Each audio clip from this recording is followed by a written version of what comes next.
We are back, everybody. Episode 41 of the Jader and Kyle Show is here. We are ready to go. Thank you all for joining us again. My name is Kyle, and my other half is on the other side. And Jader, what's going on, man?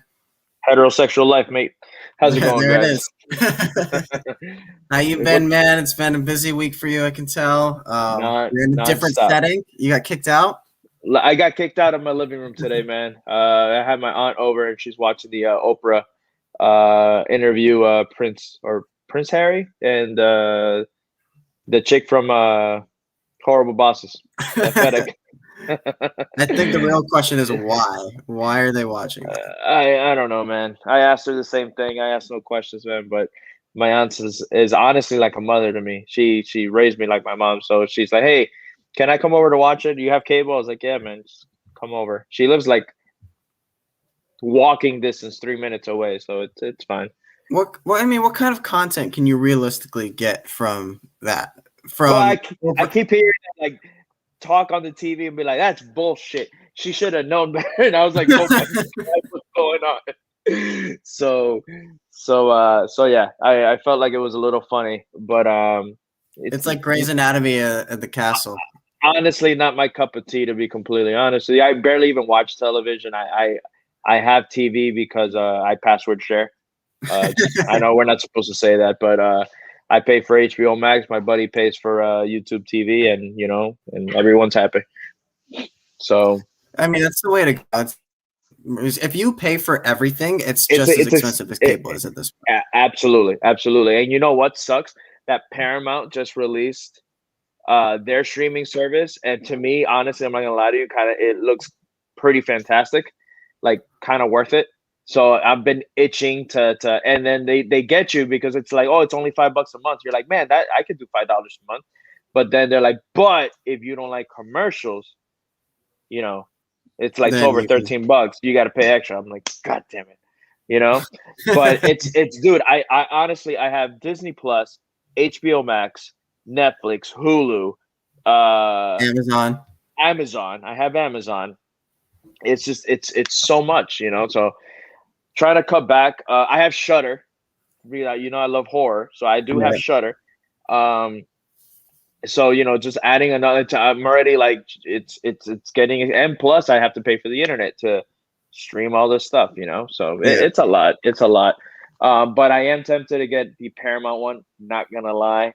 I'm What's probably on gonna. it? I keep seeing Jeff Probst. I know he's like surviving on there. And then it's just CBS with a bunch of other options on there now, right? Yeah, they have all the Mission Impossible films. Um, you, you know, it's hold on, You I'll tell you said right it now. so depressingly though. Like, yeah, they got Mission Impossible. Because man, I'm a sucker for those movies, and I don't. I own. I think the first three. Oh no, lying. So it has CBS, BET, Comedy Central, Nickelodeon, MTV. Um, it has NFL, SEC. It has the Masters tournament. Ooh, So yeah, dude, it has a lot, man. I'm telling you. Then it has obviously your the mask. CBS and CBS This Morning, 60 Minutes, the family stuff, obviously with Nickelodeon and all that. It has a lot, dude. And then Paramount Pictures, man, they're you know they Well, have a here's lot the of good. thing with that. They just announced that 45 days after theatrical release, they're going to be putting it straight onto their service. So that includes movies like A Quiet Place 2 and I believe Mission Impossible 7. Mission Impossible, exactly. But they didn't include Top Gun in their announcement because they know how much money that thing's going to make in theaters. That's gonna bank, dude. So yeah, again, it's oh, they have the Picard. I mean, for Star Trek fans, obviously Picard, Star Trek Discovery. Yeah. So I mean, they have their shit. You get me? So we'll see. I don't know. I'm pretty sure I'm gonna fall and I'm gonna get it. I'm hoping that. Oh, a Peacock. I have Peacock. That's another one for The You have Office and all that Peacock? stuff. I I have haven't touched Peacock. Peacock. I have Peacock. I was watching the Saved by the Bell show, which I'm a big fan of, to be completely honest with you. I really, really like the new Saved by the Bell show. I haven't finished it. I think I'm like 3 episodes or 2 episodes away from the finale, but I really enjoyed it. I'm a big Saved by the Bell fan. So seeing they really modernized the show. Yeah. obviously. So everything is done. Like the thing is that basically the premise of the show is that Zach is now the I don't know if he's the mayor or the governor, but he's like up there, still married to Kelly, and they had to shut down school where the minorities go, right? Right. So half of the school had to go to another to one school, and half of the school went to Bayside. Obviously, Bayside being the rich, snooty school and all that shit. These kids are all, the minority. They have, the black guy, the Hispanic girl, the black Hispanic girl. Um, they have a trans character in the show as well. I was very modernized, and I love how obviously they're coming from like kind of a hood school where it wasn't like the lunch was like school lunch, and over there they have restaurants inside of Bayside, and they have they're like, oh, where do we get our books? And then Zach's kid is Zach all over again. He's always mischievous and trying to do some scheming shit, and he's like, books. He's like, oh my god, this is the hardest part. And it's like he grabs his iPad and just click, and he goes, here you go. Like everything goes straight into the Yeah. iPads, and the girl's like, what the hell? And then she, but again, they bring back a lot of characters from the original Saved by the Bell show, and they except for Screech, which obviously rest in peace, Dustin Diamond. He was in every single episode of Saved by the Bell except for these new ones. He was there from the very first episode to the very last episode, which is pretty incredible. Yeah. Kind of fucked up if you think about it, that they didn't call him being well at the time alive and well. He didn't know anything that was going on with him. So I'm gonna tell you something right now. I've never seen Saved by the Bell. No, I figured, to be honest with you. Yeah, yeah. That's why I've I'm never like, seen it. so Is I Mario want Lopez in it? Because Mario Lopez will do anything. Mario Lopez is definitely in it. Mario Lopez is in it. Mark Paul Glosser's in it. Tiffany Thiessen's in it. Lark Voorhees, which plays Lisa Turtle's in it. She's in a one episode only. They had Mr. Belding and Dustin Diamond are literally the only two that are not. Even teachers from the old school episodes appear as little random cameos in the show. So it's a lot of Easter eggs. It's like watching Marvel movies all over again. You're like, oh shit, like little things like that. So I enjoy it. I'm a big Saved. Imagine I went on a cruise, right? Mhm. This was like 12 years ago, and they had a Saved by the Bell night trivia, and me and my best friend won first place, like in Saved by the Bell trivia. You're that obsessed with it. Yeah, dude. I grew up with it, man. I absolutely love that show. Okay. Well, up to I didn't like the New Year's or anything like that. Like up to that original cast until they I think the last episode I want to consider what is the last episode is the movie where Zach and Kelly get married in Vegas. That's kind of where I stopped it. After that, Okay. I just didn't care no more. But yeah, man, streaming service. It's a lot, dude. See, I was in the Drake and Josh, iCarly, Ned's Declassified era. Yeah, that was all the stuff that I watched growing I've up. never seen any of that. So They're good go shows. figure. They're good shows. I mean, iCarly's coming back. I've seen our iCarly. I've seen a couple episodes of iCarly because my little brother, he's now 18, but he grew up, when he was watching, I'd kind of sit down with him and see some episodes. I never saw Drake and Josh ever. Okay. I know who they are. I know who's in it and all that, but I never sat down and I've never seen one episode. But iCarly, I did see iCarly, and it had a couple good laughs in it here and there. And I heard it's coming back, but I heard the blonde chick, I don't know who she is or who she's plays. not acting anymore. She's not acting no more. Exactly. So what a weird time to announce something to come back and be like, oh wait, yeah, your second star isn't coming back though. Like it's kind of like, what's the point? What are we doing here? Exactly, dude. Exactly. So, it is what it is. I had a lot of fun, but with all these streamings, we're getting great films. Like this month alone, you're getting Kong versus Godzilla at the end of the month with your HBO Max subscription. Mm-hmm. Next month, you're getting Mortal Kombat. Yeah. Amazon released Coming to America 2. Right. Sequel we've been waiting on. Well, I've been waiting on for a very long time. Did you have time to check that one out? Yes, I did, and we're gonna move into it right now. Coming to America, coming the number 2 America is what Coming we're gonna do. to America. By Yeah. the way, guys, a quick little caveat: we don't have a guest today, so we're just talking. We're just gonna have fun on this show. We're just going to be Jader and Kyle. It's the Jader and Kyle Yeah, show. yeah. So about that, we did have two guests that were going to join our show tonight. That I'm sorry, I am the worst at social media. I did see everybody reach out. So Brandon Story, Amber reached out. There's a couple people reached out. I'm sorry for not reaching back out, but when these two ladies actually said, "Hey, I had one that loved the movie that we're going to talk about, and I had one that absolutely hated the film." So I kind of wanted to get both POVs to the story. So I'm sorry I didn't write back. And then they, unfortunately, we were supposed to do the show on Thursday or Friday. I even forgot when we were supposed to do it. Something happened last minute where we couldn't, and then Sunday was no good for them. But I felt like I didn't reach back out because I've been working. But we'll get you guys on the show very very soon. Yeah, big episode coming this coming week as well, so be on the lookout for that. We'll tell you guys about that at the end of the show. Yeah. But today we are going to start with Coming to America. We're not going to break it down by categories, but we're going to just talk about the movie because it's a very popular thing that's out right now. A sequel to a movie that is beloved by so many people, considered a comedy classic at this point. Now we're getting Eddie Murphy finally back. He's not doing his, straight to video things anymore or his bad comedies. He's back trying something again. And Jader, what did you think of it? I guess it hit me a little bit better than most because I've been seeing a lot of negative reviews on the film. It's not something that I loved by any means, but it was entertaining enough to keep me watching. Um, I did what like maybe twice where I was watching the movie. I was looking how much longer we have left because I felt like it was kind of the same. It was trying to repeat. It repeated a lot of previous jokes.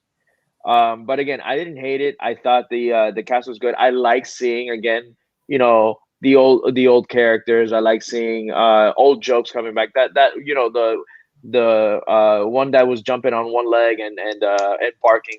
I thought that He's was still pretty. doing it, yeah. I thought that was pretty funny that they brought that back.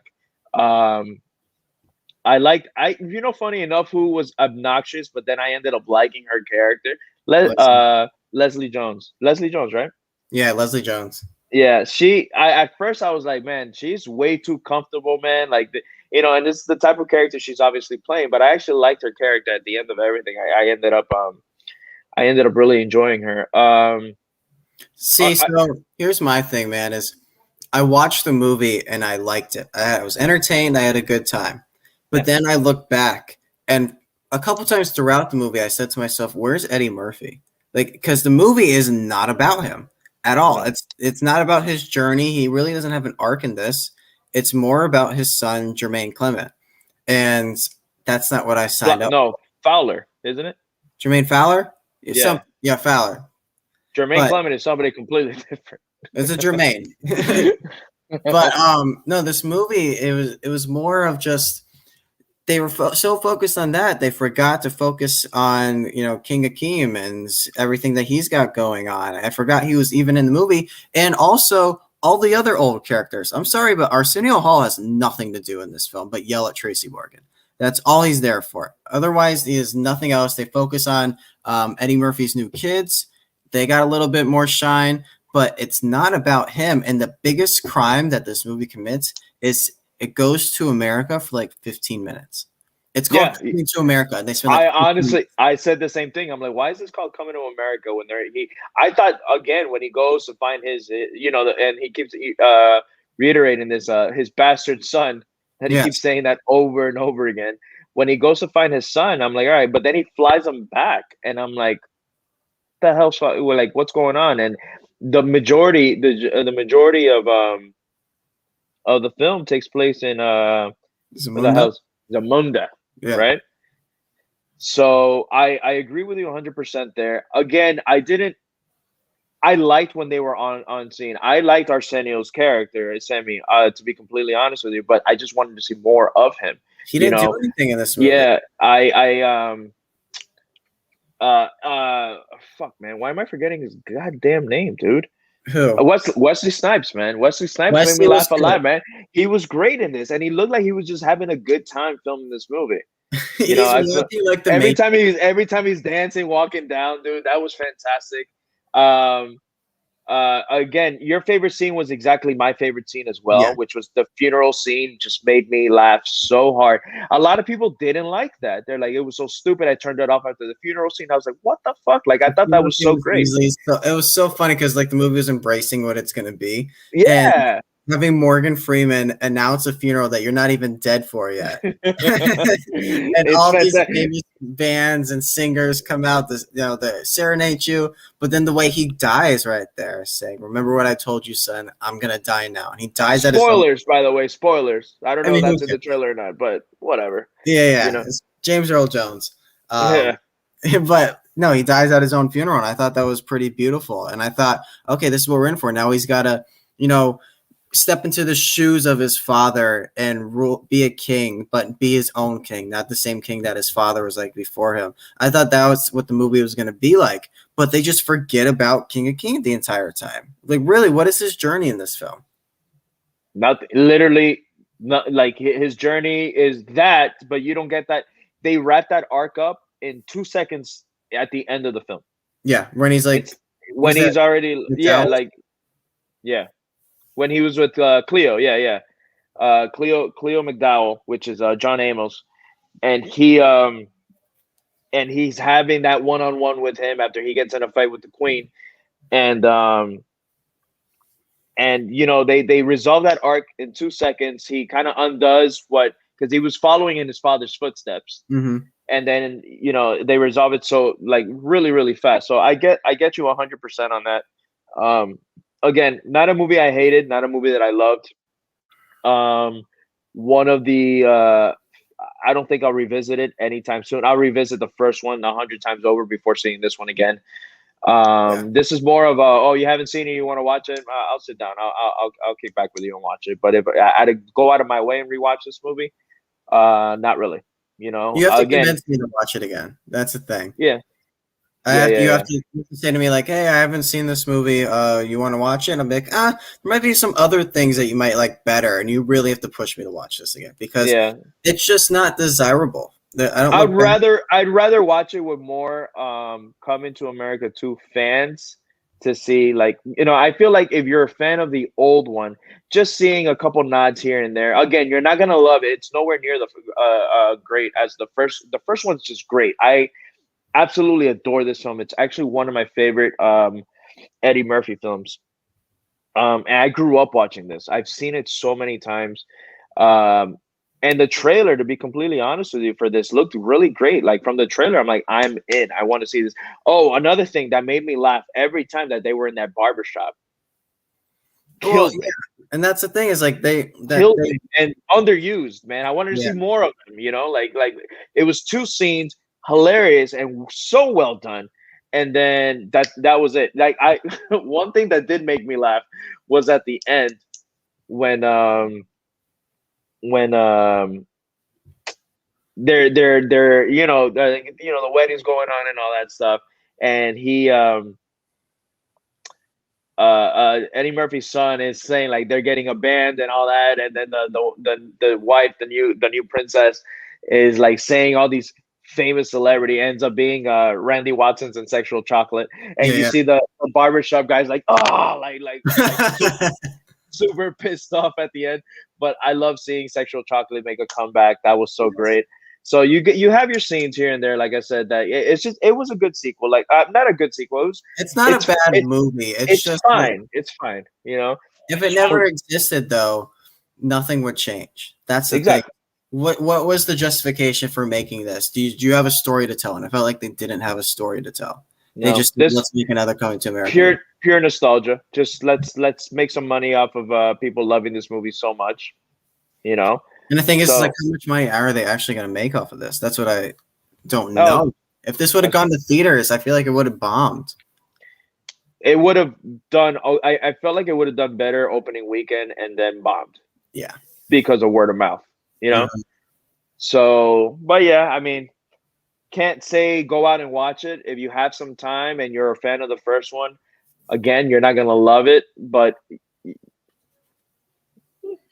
that's it. That's To me, there's really no reason to see this. It kind of falls into that category of unnecessary sequels 30 years later. Like we just like well, Dumb and Dumber 2 or they Zoom. literally poke fun of themselves in the film about this. And you know what? Every movie that does that, except for 22 Jump Street, always sucks. It's like their way of saying we know we suck, but we're just gonna get ahead of it right now. And it happened with I remember the last one I hated was X-Men Apocalypse. When they're like, oh, the third movie is always the worst, talking about Return of the Jedi as they're walking out of the theater. It's like, you guys knew this movie was going to be bad. Oh, like it pisses me off so much. I hate when movies do that. Just try to do something, but no, they couldn't do it. Yeah. So they have that quick little line in this where she's saying that American cinema is the best. And he goes, what are you talking about? All we have now are superhero movies, sequels to movies 30 years later that nobody wants. Yeah. You know, and I'm like, oh, okay, there it is. But yeah, again, if you have the time, watch it. If you don't, nothing changes. It doesn't bring anything completely crazy or new to this world. It's more nostalgia than anything. That's like you're gonna have your jokes from the first. You're like, oh, I remember that from the first one, and things like that. You know, that's pretty much what it is. Rehash jokes. We really waited 30 years for this. Good thing, this movie is not something that I hold close to my heart. I'm not one of those people. Yeah, you just saw the first one literally a couple weeks ago. Like I mean, it's just, and watching the first one, I can understand the love for it. I didn't laugh that much. It's a good romance film. That's how I looked at it. Yeah. And it's really, they're not trying for the jokes in the first movie. It's not about trying to make you laugh. It's about trying to see these two come together and fall in love. And I cared about that relationship. In this movie, I don't care about any of these relationships. I kind of like the nightclub scene when they kind of go back and how he has the son. I didn't like that. No, it felt like such a half-assed way to. No. Not how it happened. How it happened. The scene, them actually going back and explaining, not how Leslie Jones, like basically she drugs him and rapes him. That's pretty much that I didn't like. But the whole going back and he's like, he's like, I don't remember. He's like, I've only been with this one woman, right? Mm-hmm. And then they go. And I just like seeing Arsenio back as the woman and the jokes and the twins and all that stuff. So I like seeing that. Not the excuse. The excuse for me sucked. It was completely. Yeah. It was really shitty. So. But whatever, it is what it is. It's like I hope you had a good time making this film, Eddie Murphy, because it's one of the. I start to wonder: is Eddie Murphy done? Was Dolomite just a one and done thing? Because I've been saying this for a while, and you're gonna hate me for saying this. I think there's 3 actors that we need to let go of, that we need to say, all right, you had your time, but it's not happening anymore. All right, you're gonna hate this: Eddie Murphy, Jim Carrey, and Mike Myers. We're done. They're done. No, it's over. You had your moment. I'm not gonna lie to you. Mike Myers. I'm okay with saying goodbye to Mike Myers. If he wants to give me one more Austin Powers movie, please. No, it's gonna be bad. I'm telling you, it's gonna be bad. I just hope. The thing is, it's the type of time and world where we live in now, where Austin Powers, if you're releasing out, is gonna be a fucking issue. Yes. The cancel culture is gonna be the pickets and the riots and all that shit. It's gonna be real with that movie because that movie's so misogynistic. It always has been. Every single one of them are, and it's like, I don't know. But again, Love Guru fucking bombed. It was so fucking bad that it practically ended his fucking career. Yeah, and now he does like Uber Eats commercials and Bohemian Rhapsody. Dude. We can't even get a movie off the ground. That's what I'm saying. So that's that. Holy shit, that's crazy. Look, I literally just opened my phone. What's that? Oh my god, that's like, look, I legit just opened my phone. These guys and freaking party on. Anyways, I can't say. I can't. No, it's done. I can't say that about Jim Carrey, man. I'm sorry. I can't. I absolutely love that man. What was the last good thing he did? I liked him in Kick-Ass too, man. You see, like 2013 or 8 years ago. What was the last movie he did though? I don't know. What is he doing anymore? Sonic? Oh, he did. Oh, he was great in Sonic. There you go. No, stop. We need to let go of these guys. See? You're holding on too much. He was great in Sonic. Tell me he wasn't. We got Jim Carrey back in Sonic. Tell me he wasn't. Shut up, Tim. He was decent in Sonic. No, he's and good in and Sonic. and Eddie, believe it or not, you know what I do want from Eddie Murphy? I want Beverly Hills Cop 4. Not that 3 was any better than 1 or 2, because I love 1 or 2 and 3. Three's You know what's bad. great? The first one I saw was 3. So this is the thing that's unfair from my point of view, is that Beverly Hills Cop 3 was the first one I saw. So I thought it was awesome, right? I loved 3 so much until I saw 1 and 2, and I'm like, man, 3 it's pretty shitty compared to the other 2. The other 2 were fantastic. So I don't hate 3 as everybody else, but it's because it was the first one I saw. And again, you put them. I love theme parks, so you put them in a theme park and all that shit's going on. Like I fucks with 3. I don't hate it, but just 1 or 2 is just so much better. But I feel like if we get him back in a Beverly Hills Cop 4 with the right script and the right director, we might get something good out of him. Then hang it up. You get me? But give me Beverly Hills Cop 4. I want Beverly Hills. And Carrey, their only hope right now is to do a dramatic role. They need to find also work with a good director. And they can't censor Eddie Murphy, man. Like, how was he in Dolomite? He was great. That's an R-rated film. Yes. You can't censor him. No, you can't. And that if they find like a great director to put him in, like, it won't even be a lead role. They have to be in a supporting role. And that can be your announcement back. Like, could you imagine Eddie Murphy in something like a Safdie Brothers film, like Uncut Gems, right? Yeah. He would crush it. Like, Adam Sandler does his shitty movies, but he can come back and do something like a Punch Drunk Love or an Uncut Gems.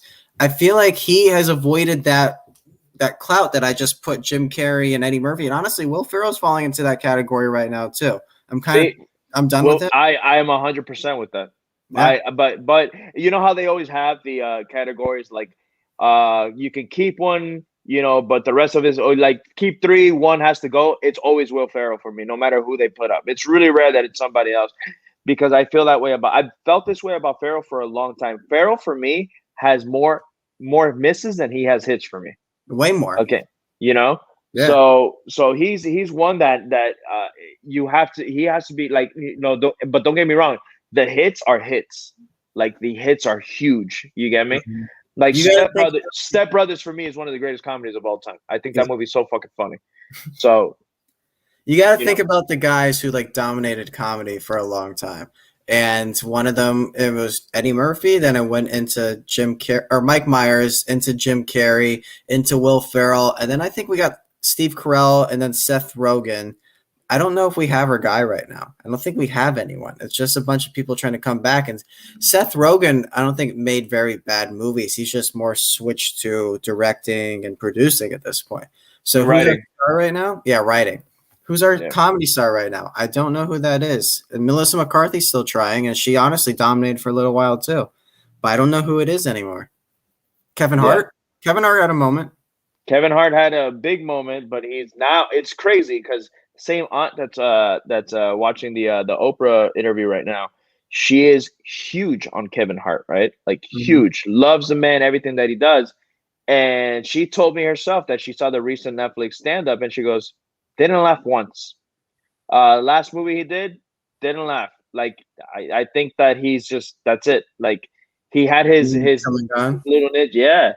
So, I mean, I really don't know. It's funny too, because I watched Knocked Up just last night.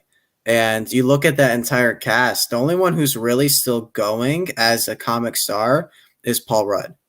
Leslie Mann will show up in all of Apatow's movies.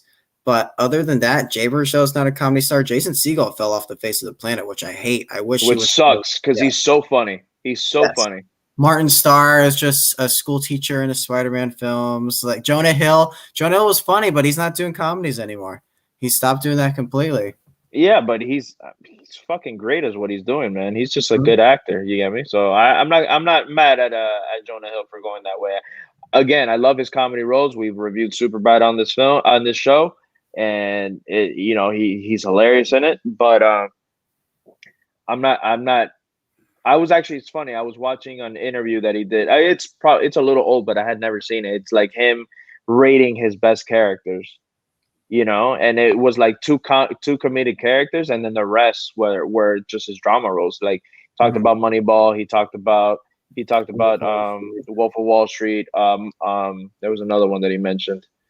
I forgot what it was, but he Was started that going True over. Story with James Franco? Was it that No, one? no, no, No. no, it wasn't that one. I still haven't seen that movie, by the way, because I heard it sucked. So just never watched it. Look, Tim actually said it right there. Look, Tim says I won't give up on Jim Carrey. Eddie Murphy needs to go rated R. There it is, man. I You think we know, need to let them go. I think it's time. no, man, fuck that. Yeah, yeah. I Fuck mean, that. I think Eddie Murphy kind of just gave up after he lost the Oscar to Alan Arkin. That when he was up for Showgirls, I think that's when Eddie Murphy said Dreamgirls, two completely different movies. that's tough to go back Yeah. and forth. Two No, but completely different films. yeah. But you know who might be a comedic star right now? Who's Andy that? Samberg. Andy And Samberg. I think that's what we should talk about now. I heard about that guy. Andy Samberg. Let's talk about Palm Springs. This is going to be our movie for the episode. It's funny because it's like, how are we going to talk about this movie? Why are we talking about this? Oh, because it's a good movie and we feel like talking about it. That was our rationale for this. We want to talk about Palm Springs. I randomly started watching just films that I've missed, and the first night I ended up watching Unhinged with Russell Crowe, which I really liked. I don't care. I really enjoyed that movie. It was uh, slam bam, thank you, ma'am. In and out, did what it needed to do. The runtime of the movie, including credits, is an hour and 26 minutes, and it kind of tightens up your asshole. It's a movie that Yes. you're kind of like on the edge of your seat. You're kind of on the edge of your seat, and it just doesn't like go until the very end. So I talked to Kyle about it, and then I'm like, I'm gonna watch a comedy now tomorrow, and it ends up being Palm Springs. So, Yeah. so Oh, you good? go ahead. Yeah, I'm good. Oh, I'm sorry. yeah. All right, sorry. Palm Springs. Yeah, no, Palm Springs. One of the funnier movies that come out in the past year. Came out during the pandemic. It was sold at Sundance, which I'll get into for interesting details. It made a lot of money at Sundance, and then came out in Hulu, and I believe May. And just like I remember, everyone was quarantined at the time. This was going on when The Last Dance was still going on. And this was one of the best movies to come out. People were so transfixed in it. I think it's funny, Jader, if I get rid of the logo at the bottom, looks like we're both floating in the little pools. If I turn no this way, Yeah. other way. Yeah. No, but Palm Springs to me is just, it was such a cool idea for it because we've done the Groundhog Day formula so many times. By the way, I'm a sucker for these time loop movies. I will watch these no matter what you're doing about it, whether it's Groundhog Day or Happy Death Day or this film, or you look at any of just the map of tiny perfect things that I just saw a couple weeks ago. These time loop movies are so good, and I will watch them every single time because it's something interesting and different whenever you see what's going on. And I like how they took it in the cynical route this time, which is he's been stuck in this time loop. I think they quoted anywhere from 40 years to 40 million years. He has no idea how long he's been stuck in it. He's just kind of given up on life from this point. He goes out every day, lives his life, and does it all again every single day. And it's one of those things where you think about, what if we never get out of this time loop? We're just going to be stuck in it the rest of our lives. What do? You just kind of give up. And that's what I really appreciate about this. It really faces that existential crisis of what is there to live for anymore. I don't know. How would you react if you were in this situation? Same actually. Well, I'm gonna go take it a little back. I had no idea what this movie was about. I just wanted to see a comedy. This was on a lot of people top 10 for the top films of the year for 2020. And a lot of people were, at the time that it came out, they were saying, this doesn't mean anything because 2020 we haven't had a lot of releases, but it ended up sticking because this movie came out in July, if I'm not mistaken. It was summer, yeah, sometime in early. Yeah, obviously someone saw it. A lot of people saw it in Sundance, like critics and all that stuff saw it beforehand. But but you know, so I had no idea at all what this movie was about. I honestly thought it was a comedy, a rom-com that, you know, people meet at a resort and fall in love, and you know, it has comedy element to it. No idea about the time loop. No idea it was a Groundhog's Day, which Yeah. I absolutely loved. I'm like, man, this is awesome. You Yes. know, I had no idea what was going on. But even the beginning, the you know, we're gonna get into detail and all that shit. But the very beginning, when he wakes up, the movie starts off. He wakes up and his girlfriend is lotioning. He says something about, oh, nice He legs or said, something "That's a like nice that. leg." That's a nice leg. And you I'd know, be she's like, laughing for that line right there. oh my god, dude. And then like immediately they you know, they have the quick little sex scene. You don't see anything, but you know, he's going with her. They're going at it, and he's just Not it's feeling it. it's not happening for him. It's not Uh-uh. happening for him. And she's all like, "Oh, I'm gonna sweat. Like, you know, hurry up, or you know, watch me while I change." And then he starts, you know, doing his thing, and it's like a 2 minute long little scene with him just kind of jerking off.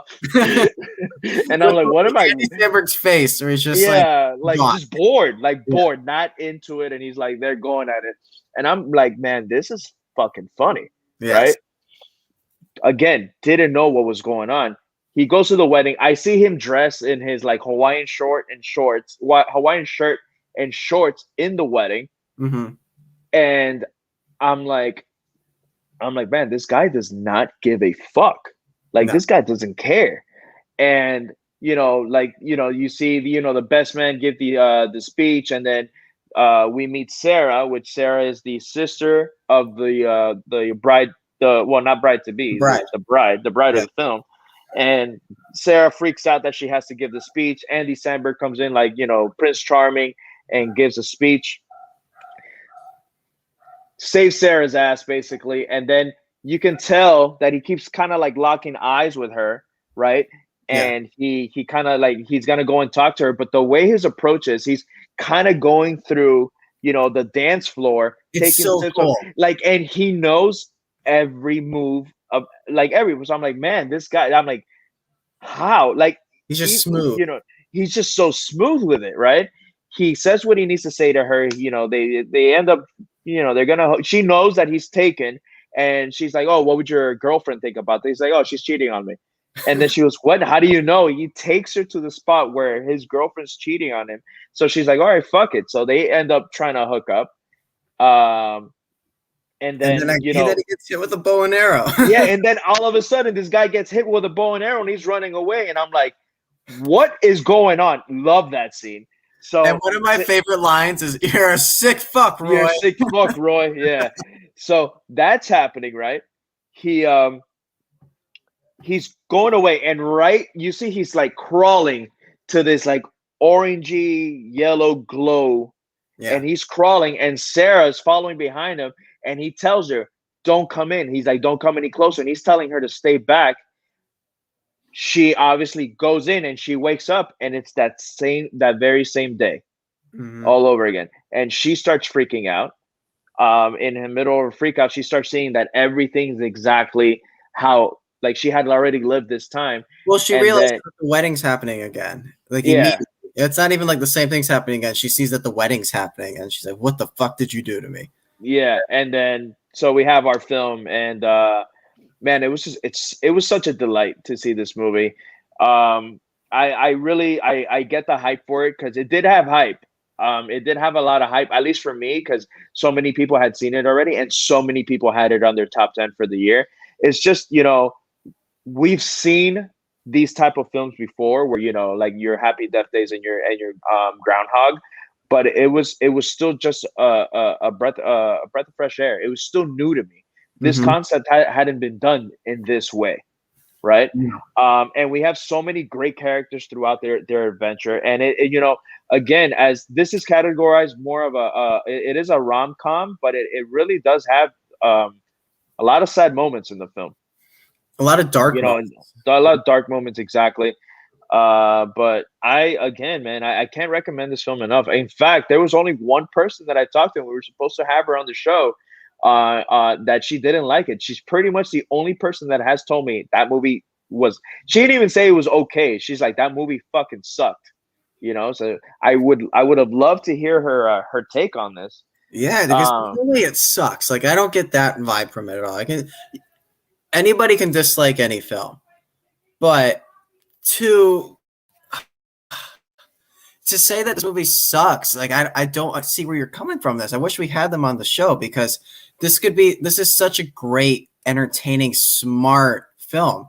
Andy Samberg and Kristen Milotti, who I've never seen before, have such great chemistry with each other. And most of this film is just them trying to find out how to enjoy life with each other now that they're stuck with each other. Like some of my favorite scenes are them going through every single day. Like one of them is when he comes, he's like, "There's a bomb in the cake. We have to get it out of here." And then she's like, "You foiled my trap." Are we saying favorite scenes, you dickhead? Not yet. No. Super quiet. But I think there's just so many great things that you can pull from this film. Then they go to the bar, they meet the chick there. She hears all the people that he's slept with, and you start to put the pieces together as you've seen the film already. Like the reason why he can't get it done in the beginning with his girlfriend is because he's done it so many times that he's lost interest in her. But he also knows how to have sex there. All he has to say in the morning is, "That's a nice leg," and she's like, "Okay, let's do it." Like that's it. That's all he has to do. And then obviously as we go on, you find out everything that happens between him and Kristen Milotti and how many times they've met each other before in the past, and all these different things start to add together. The film's just super smart, and I don't know, like, you want to get into the categories because I feel like there's so much we can dig through. Oh, absolutely, yeah. All right, let's start this. Let's start with best scene because I want to get to Roy, because my favorite scene is when Roy and Niles make up, when they finally decide that we're gonna bury the hatchet and this is it. Yeah, that's my favorite scene in the film, and it's because of Roy just realizing I'm happy where I am in my life. I realized everything that I have, and I don't want to. Why did he go to that party? Because he wanted to escape. He didn't want to be home with his kids and his wife or anything like that. He saw a party and he just showed up. He wasn't invited to that wedding. He didn't know anybody at that wedding. No, he was just randomly there. It makes that scene so much more powerful because he realized, like, it's a heartbreaking scene, to be completely honest with you, because he's like, I realize that I'm never going to watch my kids grow. And he goes, and I'm never going to walk my daughter down the aisle. Like, this is it for me. However long I last. She's going to draw me a picture and we're all animals. And I love that. I'm a grizzly bear. Yeah. It's just, it's so sweet. And throughout the film, you see different ways that J.K. Simmons has gone out of his way to torture Andy Samberg and just how much hate and rage he had. And when he spent a night in the ICU slowly dying, which is like the worst thing you can experience in this time loop, he said, "Why would I want to spend the rest of my life doing that? I'm going to enjoy everything that I have here." And I think that really makes the movie good. And so that's my favorite scene in the film. So it's funny because we're going to go back to what you just said, but in another category. My favorite scene, actually, man, I like a good laugh. I love laughing. My favorite scene is the Niles and Sarah dancing in the bar. That whole little montage of that, man, that shit just made me laugh so hard. Yes, dude, it's so great. They were like, flicking off everybody and the dance moves and all that. It's the fucking best, man. That shit was so funny. It's one of the most things that I loved about this film is that he was just a carefree person. Like, he's very comfortable. He knows that Roy sometimes wants to come and kill him, and he's just for the audience that we're running this movie for, the killing just resets his day pretty much. So if you die, you just wake up again. You really don't die. You do feel the pain. Yeah. but you don't really die. You just wake up in the, where he is, obviously the bed scene, and she wakes up in her room and whatnot. That And also we'll get to that at some point too. we will. Yeah, it's a category.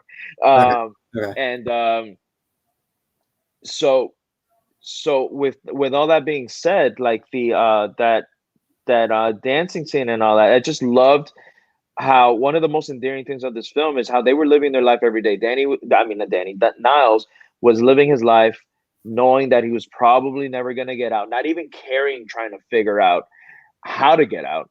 Mm-hmm. But he just lives his life, does what he does, and is that.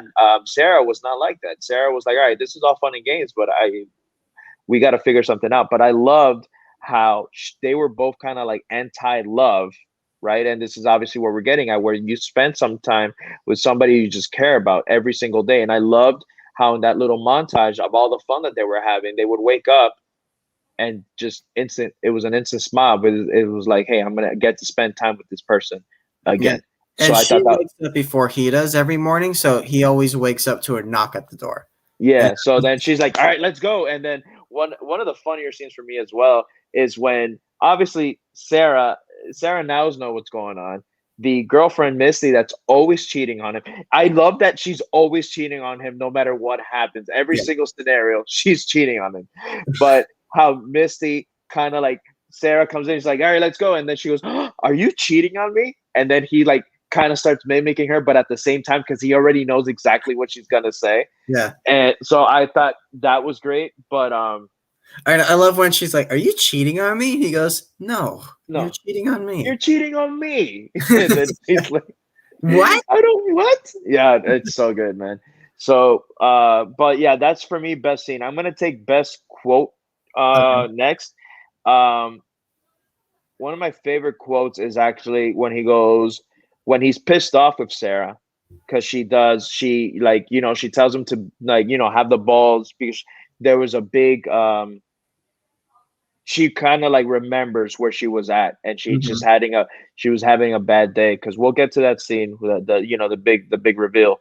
um but she's having a bad day practically because they're just on repeat over and over again, and no matter what it does, you can kill yourself, you can drink yourself to a stupor, you can fly to London and you're just going to wake right back up in that hotel, I mean in that resort.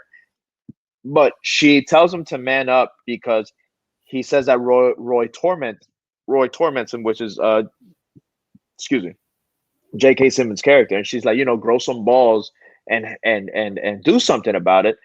And they're getting chased by him. He's in a police vehicle, and then she kind of like pulls over, tricks J.K. Simmons, and rams him, and practically almost kills him, right? Yeah. And the line that Andy Samberg says to her, pissed off, is, "Pain matters. What we do to other people matter." And it just resonated with me because he's just there again. He's not trying to hurt nobody. He's trying to, and that even goes a long way with the pain that other people are causing. And it's not physical, it can hurt you emotionally, going back to what Sarah does to her sister. Yes, she's going you through know that every single day. so every single day. So I thought that was just that line stood out to me. And he says it before quickly, like, hey, no, pain is real here, but the day he said it, that day, because the guy was practically broken legs and bleeding on the floor, which was kind of like, it was like crazy to see J.K. Simmons, but he's like, what the fuck? No, he's like, "What the fuck is What the that?" fuck was that?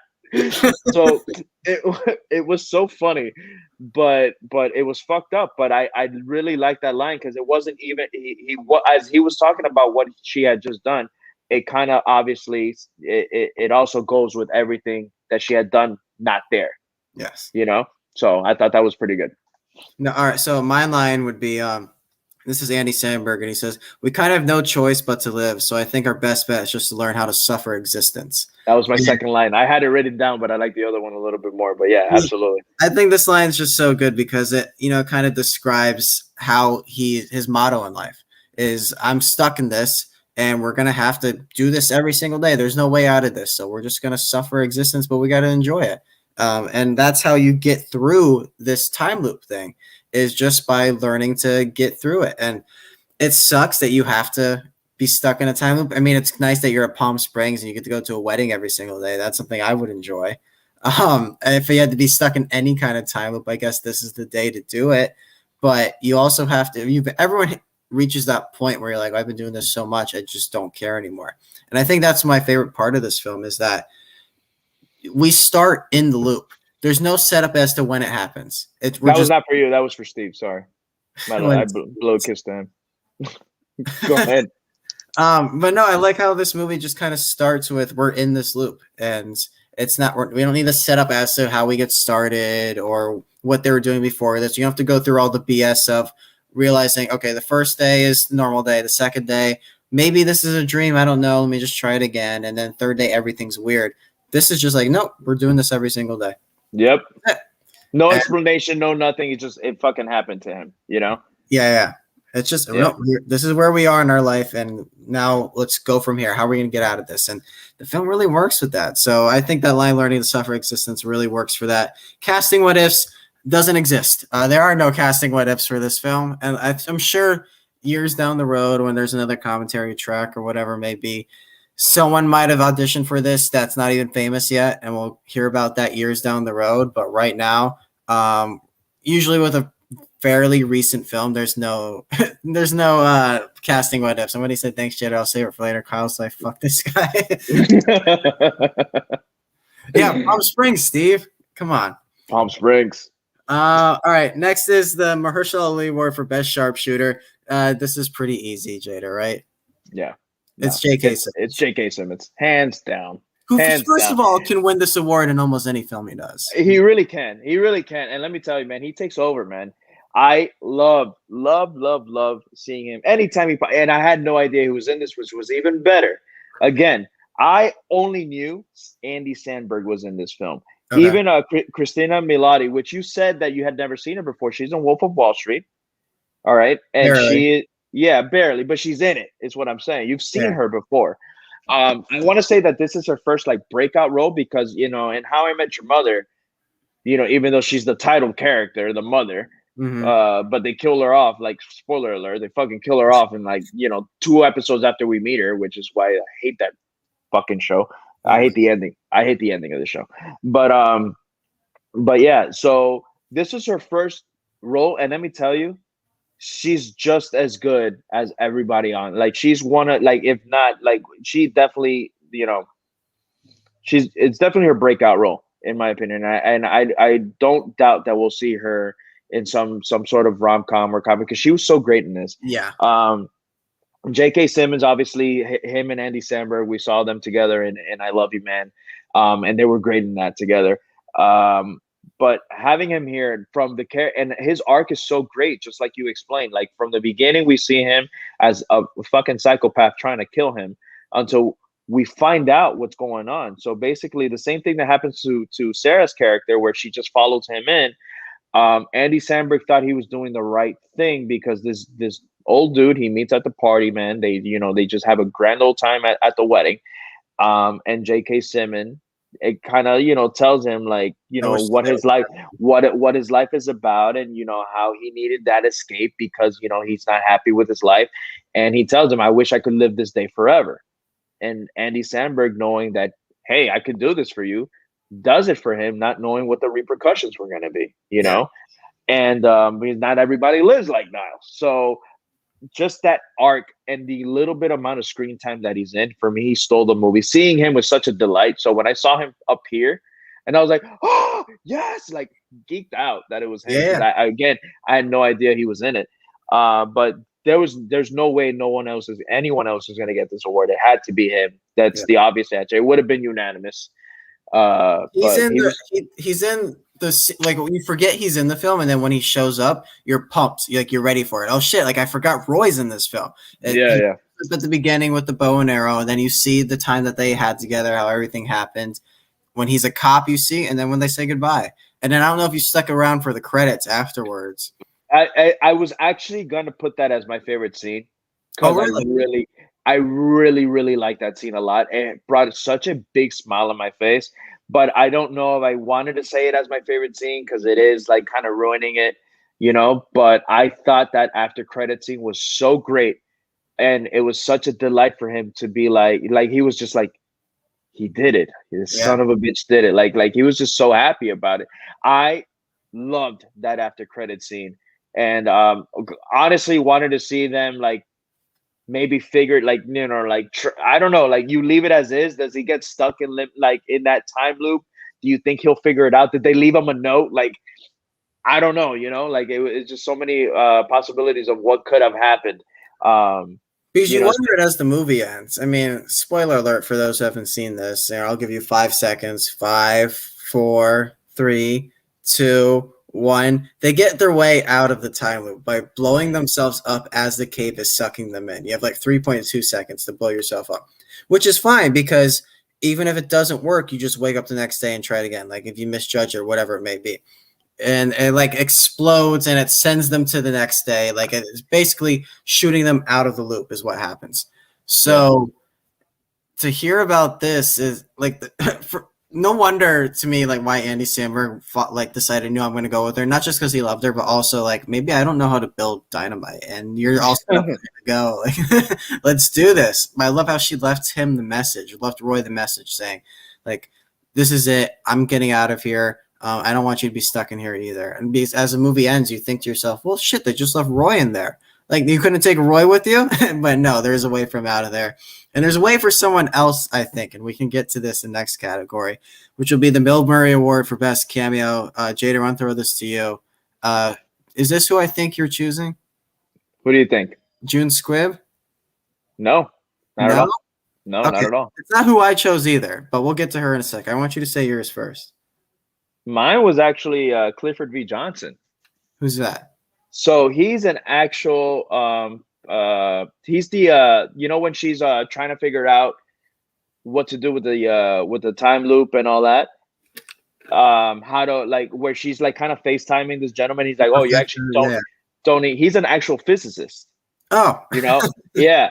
And he I know if I'm not mistaken,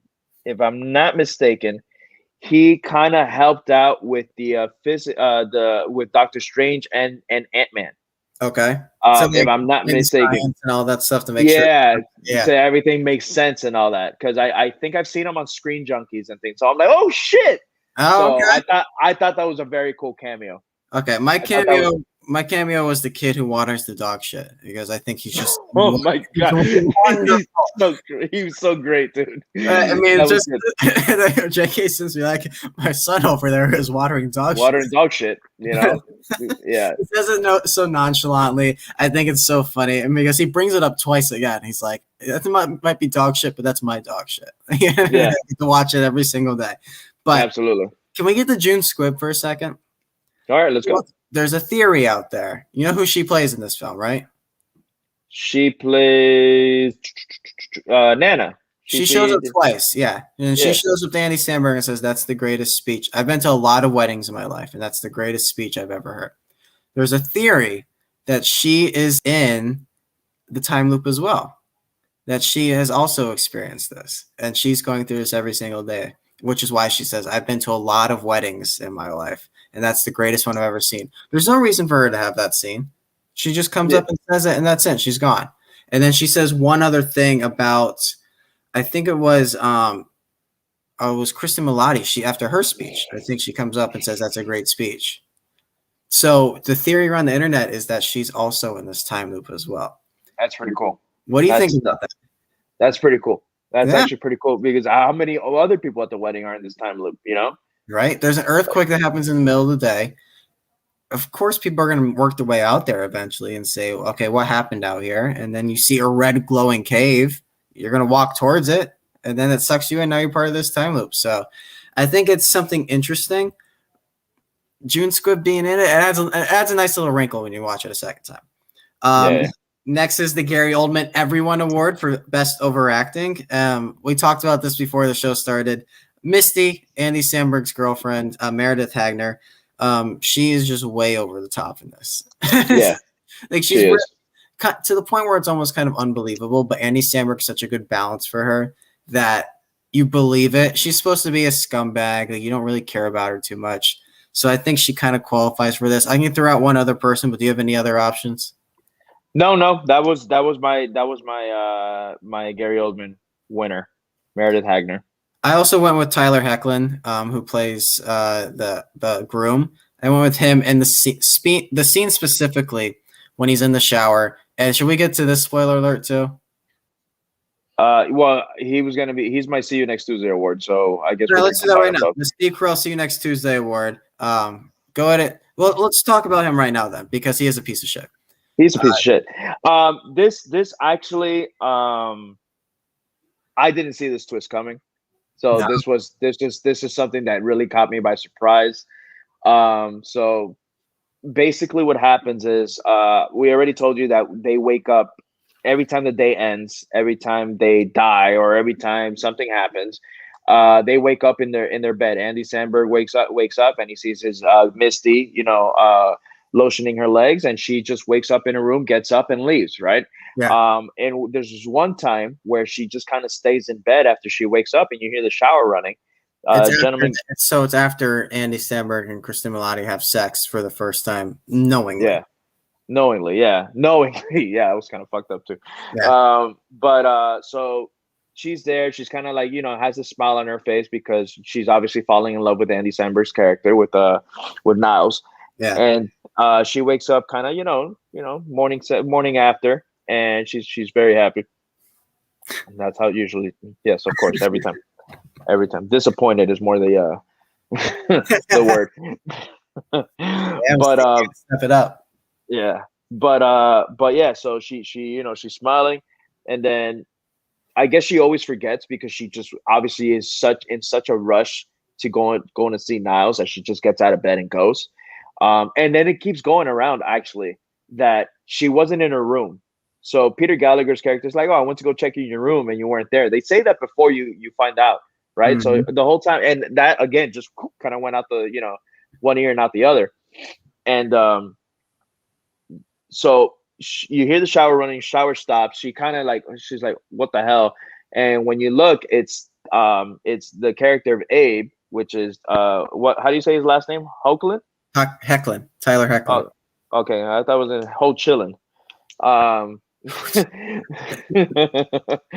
But yeah, but it's basically the groom of the wedding. So her sister's fucking husband now. Yeah. And she obviously hooks up with him the night before the wedding, which is big reveal, big shocker. Part of me, I actually thought that the See You Next Tuesday award was gonna stick with Sarah, because I'm like, that's really you have to be a fucked up person to do that to a family member, to anyone in general, but to a family member, and the day of your wedding or the night before your wedding, like that is your sister completely. Yeah. And your sister, exactly. That's what I mean. It's just a really fucked up reveal. And so I was like, man, that's completely fucked up. But you can tell with her reliving this shit every single day, like she really does regret it. So I don't think she deserves this award, but he definitely does, man. That's a really big piece of shit move. The timing was just completely off, and I don't feel like he had any remorse. He got remorse. He felt remorse more when it was said. So it wasn't you're not sorry, you're sorry you got caught, basically. Yes. It's exactly it. Special shout out to Camila Mendes, who plays the wife. She's one of those Riverdale stars. She doesn't get much to do, but she kind of makes the most out of her time. She's very quiet in this film. They really don't let her say a single thing, but she does good. My winner for this award went to the Cocaine Cowboy. The whoever it is name, I don't even know his name. Trevor, the guy who's officiating his wedding. Yeah. He sucked. You don't show up to a wedding in a cowboy outfit, a blue cowboy outfit, as an Asian cowboy, and then you've got cocaine in your pocket. It's like, come on, and man. then ends up fucking missing Andy Samberg's like girl. that's Andy that's who she cheats on him with with Trevor. Cocaine cowboy. Yeah. No, so he's a piece of shit too. I don't like him. Yeah, I agree. That's actually a really that's a good award. He's got a punch. Very deserving. Yeah, very deserving. Yeah, absolutely. So he's easily he's one of the winners of this. Interesting details. There's quite a few actually that I found, considering this is such a recent film. They filmed multiple endings to this movie, and they chose the one that most people liked when they did test screenings with family and friends. So there was a lot of endings that they had for this, and you can only imagine what they could have been at this point. Oh, Something that's just making me want to buy the Blu-ray or the 4K just to right, see the alternate endings. Yeah, absolutely. like what That's could have been. yeah. I don't I know. love I love that actually. Because let me tell you, I don't know if you ever saw the Butterfly Effect with Ashton Kutcher, Yeah, but I saw it in theater. And the ending was cool. I felt like the director's cut ending was just like a punch to the fucking nuts, like unexpected. I'm like, that's a fucked up ending, but I like it was just darker because yeah, I feel like that film is very dark. It's a very dark film, and it had a very happy ending, and it just didn't seem fitting. But it was again, I'm pretty sure this was it that they did some test screenings and they thought the original ending was just way too dark, even though it's the type of film that it is. yeah, So they went with a happier ending because audiences obviously like a happy ending, not like my morbid self that I love. I love like sad, dark endings. It's just I feel like it's more realistic. Like not everything's happy, you know. yeah. So Butterfly Effect did that for me. So I can only imagine what they had for this. They obviously went with a happy ending. They probably went with a fucked up end. They probably did something really like messed up, and maybe we can So see it on the. So I don't know. they went with an ambiguous ending because obviously you think that they got out of the time loop, but what if they're just in the next day's time loop? And here's why I say that: when they do shrooms, they see dinosaurs out in the canyon, right? Yeah, Those yeah. dinosaurs walking by, like, what the fuck is that? You just assume it's because they're high, right? You see them at the end of the film. You see them at the end of the film. You And it do. makes me wonder, like, it's just time's just messed up. And maybe they jump themselves out of this time loop, but they're in the next day's time loop. And that's why you see those dinosaurs at the end, which means, like, no, something's still happening here. I don't know. I Yeah, think that's something interesting to consider. Um, absolutely. Another thing, they said this was, like I said before, it was sold at Sundance. It was sold for 17.5 million was the original record, and this film broke that record with 17.5 million and 69 cents. 69 cents. Yep. Yeah, 69. And that's a very nice Lonely Island little tip to the hat there because that was Sandberg for sure. and I love the Lonely Island. We'll get to that in Apex in a sec. Yeah. J.K. Simmons' most famous character is obviously Terrence Fletcher from Whiplash. Yeah. He is in this movie. I don't know if you caught it. No. Fletcher, so they're going through the montage of Andy Samberg getting tortured by J.K. Simmons, and you see him with his black shirt on, with the vein popping out, and he's got a whip in his hand. And that's Oh shit. Yes, yes. Oh my god, I didn't put two and two together. That's funny as fuck. yeah. So Fletcher makes a small.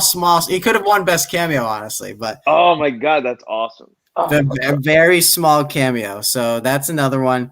They had to dull down Tyler Hoechlin's abs because they were too distracting when they did test screenings. Jesus Christ. That guy's got massive abs. Like Yeah. he's plays Superman on the CW TV Yeah, series yeah. right now, right? Yeah, yeah.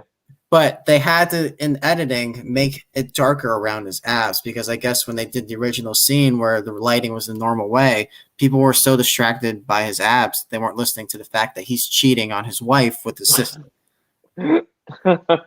That's insane, dude. I had no idea about that either. Like if I'm Tyler Hoechlin, I'm putting that on my resume. Like Fuck my yeah. abs were so good that they distracted from the main plot point of this movie.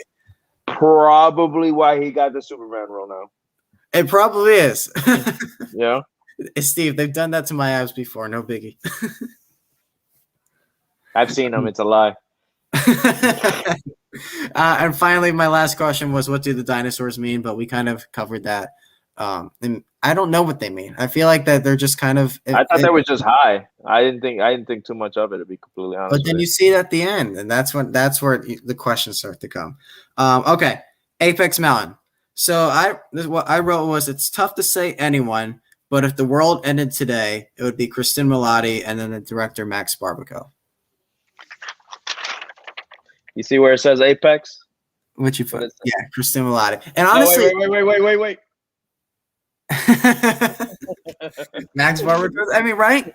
Yeah. I feel like these guys probably have more to come in their careers. Obviously, like this is such a recent film, and it got them on the map. But if there is nothing else after today, this is their apex This is mountain it. by far. Yeah, absolutely. Right. Because I Absolutely. couldn't name anything where Sim Miloti was in, and then Max Barbakov barely started directing. Andy Samberg, we should have a discussion about though, right? Because pop The stars. only thing that I have him for, and it's not a film, it's Brooklyn Nine-Nine that I just started watching, and he's so great in that.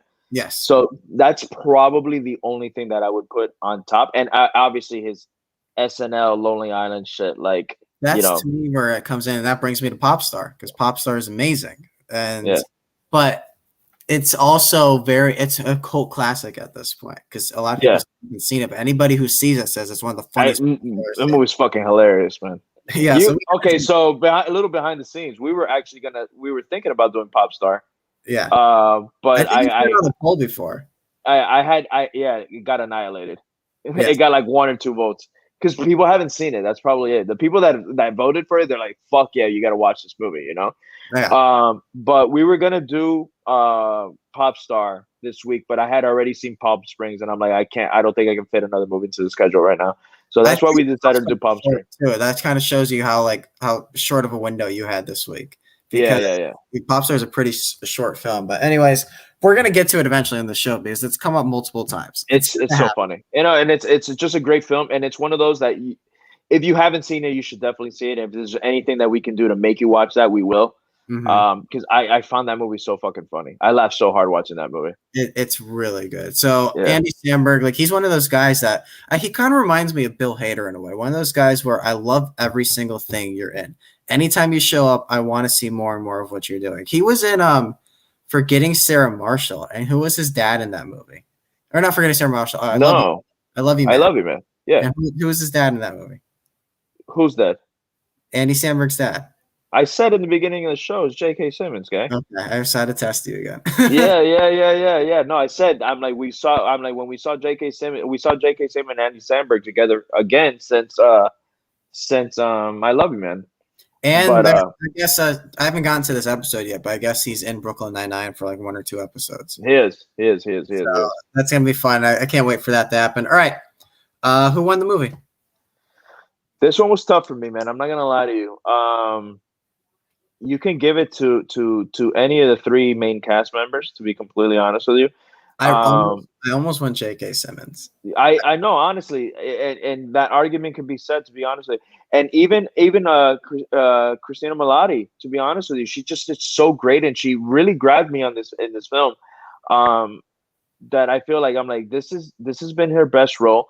I liked her art. I mean, I loved Andy Samberg in this film, but I feel like she just had a better arc overall. We laughed. She was hella funny. Mm-hmm. We got sad. We got angry with her, and she was the one that eventually got them out. Yeah. Maybe now that with your dinosaur theory. So I actually think I am gonna. I actually think that I am gonna say that Melody won this film. Just overall, just such a great character. I loved her in it. She did fantastic. She kept up. When she didn't have a lot of scenes with J.K. Simmons, but with Peter Gallagher, with Andy Samberg, like I feel like she for someone that we've never seen before as much front and center, she grabbed this movie and she ran with it, in my opinion. So that's gonna be my winner. See, I went with Andy Samberg just because, first of all, he's such a likable comedic actor. Like he can actually lead movies. His choices are very interesting for films with Popstar and with this film. He doesn't go the mainstream comedic way. Did you ever see Hot Rod? No, I haven't seen that. It's so stupid, but I love that movie. Hot Rod is so fucking funny. Bill Hader's in it too. Please watch it. But he's like, he never does the mainstream comedic thing. You don't see him in a studio comedy. He does these interesting things, or like he wrote the music for the Lego movie. Him and the Lonely Island, they wrote the music for the Lego movie. Everything is awesome as the Lonely Island. So I just find Andy Samberg to be one of these guys who has such a draw and such a presence to him. And I wish he would do more, but I also love his choices. So I kind of want him to keep doing what he's doing in a way. And then one day there's going to be a big name director who likes one of his materials and just grabs onto him and makes something big out of him. Like, could you imagine working with someone like a Sacha Baron Cohen? Like if they got involved at some point with each other, I could see that happening. Or I don't know. I just feel like his time is coming. But this, if we look back at his career with this film, this is one of his best acting roles he's ever done.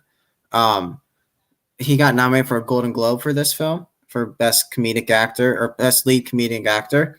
I think that's justified. To be completely honest, with everything that we got last year, Sandberg is a big part of this. He goes from And not caring to actually having emotion and empathy. well, that's exactly what I was going to say. It was kind of heartbreaking, him going kind of crazy, not being able to see Sarah when he figures out that, you know, She's the pillow, when he starts smelling the pillow and he tells, that fucking scene was like, it was heartbreaking, man. You're like, holy shit, so I again, any of our three leads could have won this award easily because again, you're arguing for Andy, I'm arguing for Christina, and J.K. Simmons could have easily ran with this fucking award too. Right there for me. Like I was so close to like I love that one scene where they make up with each other so much.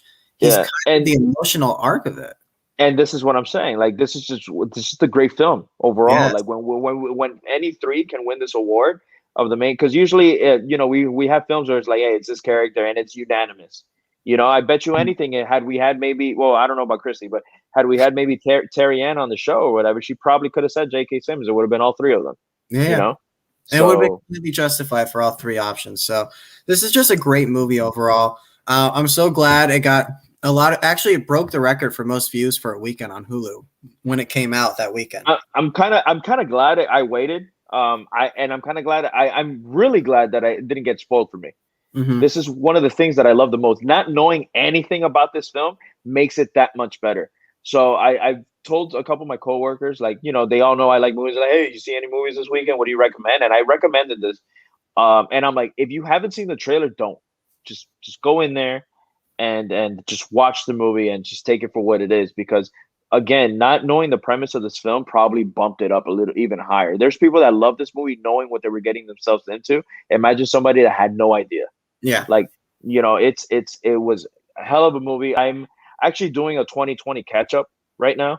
A lot of films I haven't seen from 2020, and this is on top of my list. So, well, no, it's number 2. Bad Boys for Life. But which falls under the category of sequels that we waited a long time for that we probably didn't need, but we got, and it was great. All right, Bad Boys 3 was awesome, man. I like Bad Boys for Life. Yeah. Fucking love that movie. But yeah, dude. I can't recommend this movie enough. I feel like it's fun for everybody. It has its raunchy moments, but it's not overall too bad. Like it's an R-rated film, but it had they not had the explicitness of some sex scenes or whatever, it could have easily passed for a PG-13 film, and it would have been fine. It's the violence. I think the violence is what probably said that. Oh, that's right. It is kind of a yeah, but it's all done in comedic purposes, obviously, But but yeah, I recommend it if you haven't seen it. Obviously, if you're watching this show, you kind of know everything that's gonna happen in the film. But yeah, it's still worth the experience. There's other characters that we didn't even mention that are a lot of fun. Like the people at the bar, I think, are a lot of fun. Yeah. No, and the scene where he's talking about everything and like the people that he's had sex with made me laugh so fucking hard. That shit was funny as fuck. You fucked right? Actually, he fucked me. Yeah, bro. That's what I'm saying, man. But yeah, so if you haven't seen it, see it, watch it. I can't recommend this movie enough. I actually love it. I will be revisiting it soon. I know I say that about a lot of movies, but I feel like this is a movie that's gonna have great replay value. And now that you pointed out those little things about the dinosaur and all that shit, and the wedding speech and all that, so it's gonna be something I'm gonna be like, huh. You already put it in my head now, and I'm like, this is gonna be pretty cool. So we highly recommend Palm Springs, everybody, and thank you all for joining us again on another episode of the Jader and Kyle Show. It was a fun episode, guys. We got something big planned for this Thursday. Jader, you want to announce our guest? Yeah, we have Alex Miranda, man, one of my homeboys from back in the day, but you guys might know him. He's from Deco Drive. He's one of the hosts from Deco Drive. He wants to talk American Psycho, so we're going to jump into that. It's going to be a great episode, so tune in. It should be hopefully 9 o'clock, 9:30 on Thursday. So, yeah, guys, tune in Thursday. We'll be talking American Psycho with Alex Miranda. Big guest, guys. So it's going to be a fun episode, and we're going to get him to talk about his, career so far, how him and Jader know each other, stuff like that. So it's going to be a fun time. Otherwise, please tune into all the other shows on the Pop Culture Pros Network. We got a lot of stuff going on here. The network's doing great. And also check out Jader and I, what we got going on. We should have a Facebook page, Instagram page, and Twitter profile coming up That's my pretty bad. soon. That's my bad. I'm gonna take care of it. I promise. No, but But keep looking for that, guys, because we're going to be launching that soon. And please like, share, get the word out there. We're going to be pretty active on that, doing more reviews for films, just, being more active on it. So please. definitely being more active, reviewing newer films. This is actually one of the newer films that we reviewed today's episode. We did Coming to America and we did Palm Springs that came out not 37 years ago. So we're Kyle and I just so you know what's going on behind the scenes. We spoke and we just we're doing a commitment to getting you reviews as fast as possible, and newer films. So you're gonna see us just kind of drop videos. Sometimes they're gonna be live, sometimes they're not gonna be live. It all depends on what time me and him can get together. But we're gonna try to review films 10-15 minutes. It's gonna be no, they will be spoiler free. Unless it's if it's a very, very big movie, like something like Kong versus Zilla, we'll probably do a quick one and then we'll do a deep dive into it later on. We'll revisit it. But the initial review will be spoiler free, just to get you guys to check it out and our thoughts on it. So just stay tuned.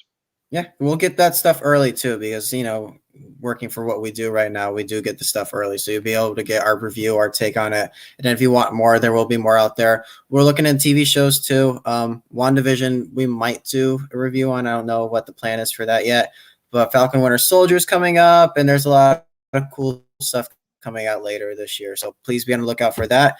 And we look forward to you guys, going along with the ride with us. April's our 1-year anniversary, so I can't wait for that. Otherwise, thank you all so much for tuning in. We'll see you next week on another episode of the Jader